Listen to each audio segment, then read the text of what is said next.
Japanese settlements. The Japanese settlers came to the Philippines because of work. Sila yung original OFWs, hindi tayo. Originated yung Philippines. So, tayo ang tumatanggap. The Philippines was taking workers from Japan, not the other way around.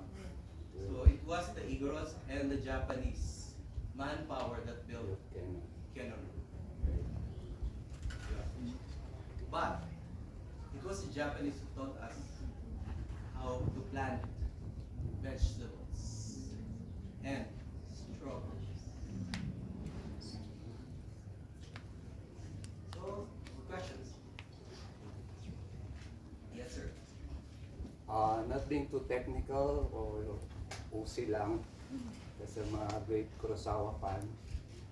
Anong footprint ng Kurosawa ang nakikita dun sa ano? So I'm just trying to discern kanina kung anong Kurosawa picture ang nasa film. Aside from being a period film. Cinematographer. Okay. The cinematography by Nap Hamir. The cinematography of the film is by Nap Hamir. It was the inspiration niya sa camera movements. It was Akira Kurosawa and Yasuhiro Ozu. I think very influence of Yatsushiro Ozu Yeah. than Kurosawa. Yep. Camera work is very similar with Ozu. Looks like old Japanese film.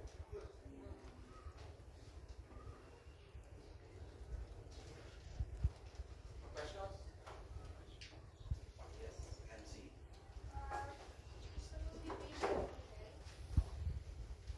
The movie was an adaptation of short story, but more of inspired yung nakalagay. Because hindi, after all the editing and everything, medyo nagkaroon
Only water.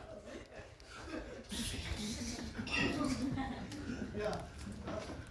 Oh, of course, script text is maybe think about always sky, blue sky. But okay, now 10 days, maybe about 10 days shooting time.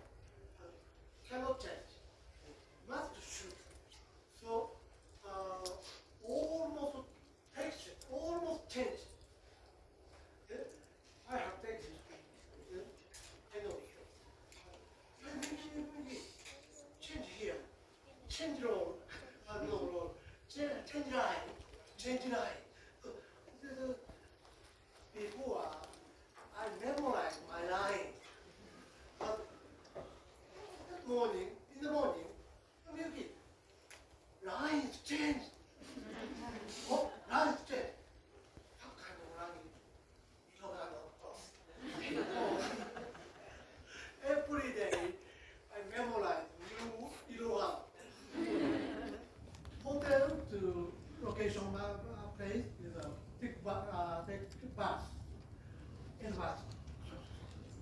The dialogue coach told me, oh, this one, what is English? This one, what is English?